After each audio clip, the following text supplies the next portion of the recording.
press the bell icon on the YouTube app and never miss another update. नमस्कार दोस्तों, कैसे हैं आप सब। आप सभी का स्वागत है वीएस लर्निंग में।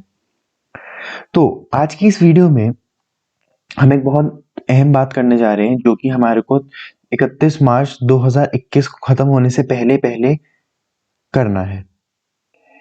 तो 31 मार्च 2021 से पहले हमने एडवांस टैक्स जमा कराना बहुत जरूरी है। देखिए, एडवांस टैक्स क्या होता है। एडवांस टैक्स का मतलब, अगर आपको लगता है कि पूरे साल जो आपने काम किया है उस पर कोई भी टैक्स जो है आएगा, तो उस केस में गवर्नमेंट आपको ये कहती है कि आपने एडवांस टैक्स जमा करना है। अगर आप एडवांस टैक्स नहीं जमा करते हैं तो उस केस में आपको इंटरेस्ट लगता है।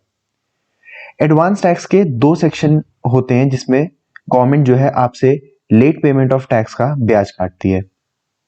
एक तो 234C होता है और एक 234B होता है। लेकिन आज जो हम बात करने जा रहे हैं वो करने जा रहे हैं 234B की, क्योंकि 234B जो है वो 31 मार्च 2021 के बाद से लगना शुरू होगा। तो इसलिए अगर आपको लगता है कि आपकी कोई भी टैक्स लायबिलिटी अराइज होगी, तो उस केस में आप कम से कम जितना आपका असेस टैक्स है उसका 90% तो जमा करा दीजिए। क्योंकि अगर जितनी आपकी टैक्स लायबिलिटी आ रही है उसका अगर आपने 90% जमा करा दिया है तो गवर्नमेंट आपसे ब्याज नहीं लेगी। अब अगर कोई 31 मार्च से पहले इसे जमा नहीं कराता है तो उस पे हर महीने का 1% का ब्याज लगेगा। यानी कि अगर आपकी एडवांस टैक्स की लायबिलिटी 1 लाख रुपए आती है, तो उस केस में अगर आप जमा नहीं कराते हैं, तो अगर आप जुलाई में रिटर्न फाइल करते हैं तो अप्रैल से लेकर जुलाई तक 4 महीने का ब्याज यानी कि 4% जो है 1 लाख रुपए पे आपको सिर्फ ब्याज देना पड़ेगा, जिसका कोई फायदा नहीं है। और एक चीज और ध्यान रखने वाली बात है कि यहां पर पूरा महीना नहीं लिया जाता। अगर आपने 1 मई को भी जमा कराया तब भी अप्रैल और मई दोनों महीनों का जो है ब्याज लग जाएगा। तो इस चीज में देरी ना करिए। आज की इस वीडियो में हम देखेंगे कि एडवांस टैक्स कैसे जमा किया जाएगा ऑनलाइन ई फाइलिंग के पोर्टल पे। आपको कहीं जाने की जरूरत नहीं है। मैं समझता हूं आजकल बैंक्स लगातार 3-4 दिन से बंद थे तो लोगों को काफी परेशानी हुई है, पर आज हम देखेंगे कि कैसे हमने ऑनलाइन ही घर से बैठ के एडवांस टैक्स जमा करना है। तो चलिए शुरू करते हैं। सबसे पहले हमारे को इनकम टैक्स ई फाइलिंग के पोर्टल पर आना है। ई फाइलिंग के पोर्टल पर आकर यहां पर एक लिंक आएगा ई पे टैक्स के नाम से। इस पे आपने क्लिक करना है। अभी आपसे दो ऑप्शन पूछेगा, एक कि कंटिन्यू एनएसडीएल वेबसाइट या फिर लॉग इन करके। तो आप लॉग इन करके भी कर सकते हैं, पर मैं यहां पर अभी सीधा जो है एनएसडीएल वेबसाइट से कर रहा हूं। मेरे को लॉग इन करने की उस केस में जरूरत नहीं पड़ेगी। अब यहां पर आप खोलते हैं तो एक विंडो जो खुलती है, यहां पर बहुत सारे टाइप के चालान जो है दिखाई दे रहे हैं। अब ये सबसे जरूरी काम है जिसमें आपको ये देखना है कि जो आपने चालान नंबर भरना है वो 280 भरना है। अगर आपने गलत चालान में टैक्स जमा करा दिया तो उस केस में आपको बहुत ज्यादा प्रॉब्लम हो जाएगी। वो उसमें एडजस्ट नहीं होगा, आपको अलग से उसका रिफंड क्लेम करना पड़ेगा और आप अननेसेसरीली बहुत ज्यादा परेशानी में आ जाएंगे। तो इसलिए आपको ये ध्यान रखना है कि अगर आप एडवांस टैक्स जमा करा रहे हैं तो उस केस में आपने चालान नंबर 280 ही लेना है। तो यहां पर हम इस पे प्रोसीड करेंगे। अब प्रोसीड करके हमको यहां पर अपनी डिटेल्स भरनी है।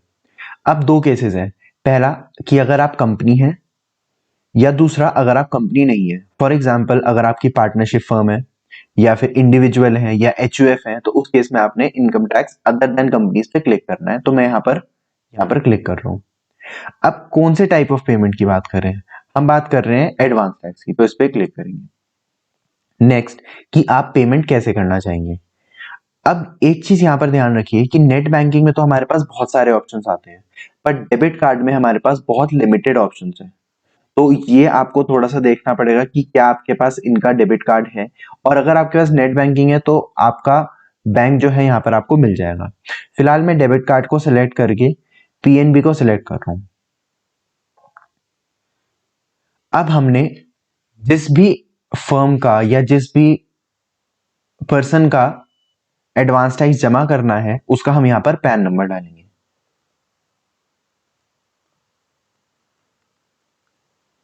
यहां पर असेसमेंट ईयर चूज करेंगे जो अब केस में 21-22 ही होगा। यहां पर हम अपना एड्रेस डालेंगे। अब यहां कैप्चा कोड डालकर प्रोसीड पे क्लिक करेंगे। अब आपको यहां पर कंफर्म करनी है अपनी सारी डिटेल्स। देखिए ये हमारा आ गया challan tax applicable 21, type of payment 100। ठीक है जी। इसके बाद यहां पर आपका नाम आ जाएगा, तो आप इससे वेरीफाई कर सकते हैं कि आपने जो पैन नंबर है वो सही डाला है। और अगर आपको असेसमेंट ईयर में कुछ कंफ्यूजन हो रही है तो यहाँ पर नीचे फाइनेंशियल ईयर भी ब्लिंक कर रहा है, तो हम 20-21 की बात कर रहे हैं तो यहाँ पर दिखा रहा है। आप अपना एड्रेस चेक करिए और आई अग्री पे क्लिक करके सबमिट कर दीजिए। अब यहां पर कुछ कॉलम्स खुल गए हैं। आपने कुछ नहीं करना, आपने जो भी अमाउंट आपको लगता है कि मेरा ये लायबिलिटी आएगी तो वो अमाउंट आपने यहाँ डालनी है। जैसे यहाँ पर फॉर एग्जांपल मैं 20,000 पे डाल रहा हूँ, बेसिक टैक्स में डाल दीजिए, आपको अलग अलग करने की कोई जरूरत नहीं है। सबमिट पे क्लिक करूंगा। अब इस पेज को आप जरूर चेक कर लें, बाई चांस कोई अगर एरर है, क्योंकि अगर गलत पैन नंबर डल गया तो उनके अकाउंट में क्रेडिट हो जाएगा, तो उस चीज से परेशानी आ सकती है। टोटल अमाउंट यहाँ पर 20,000 आ गया है और अब यहां से हम सबमिट कर देंगे। ये खोल के पेमेंट करेंगे और यहां पर अब हम अपने जो कार्ड की डिटेल है वो डाल के पे कर देंगे। जब आप यहां पर पेमेंट कर देंगे तो आपको एक रिसीट जनरेट होगी। उस रिसीट को आप प्रिंट करके अपनी फाइल में जरूर संभाल के रखें, क्योंकि उसमें जो मेन जो इनकम टैक्स की रिटर्न में जो हमारे को डालना होता है वो BSR कोड होता है, चालान का सीरियल नंबर होता है, डेट ऑफ डिपॉजिट होती है और अमाउंट होता है।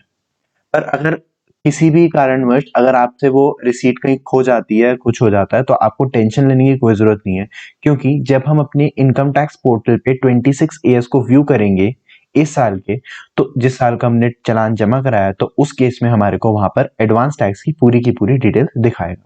तो अभी जाइए और अभी के अभी अपना एडवांस टैक्स भरिए ताकि आपको ब्याज ना देना पड़े। Thanks for watching VS learning. Channel को सब्सक्राइब करना ना भूलिए और लाइक और कमेंट जरूर करिए और अपने दोस्तों के बीच शेयर जरूर करिए ताकि उनको भी पता लग पाए कि एडवांस टैक्स कैसे जमा होना है। Thank you.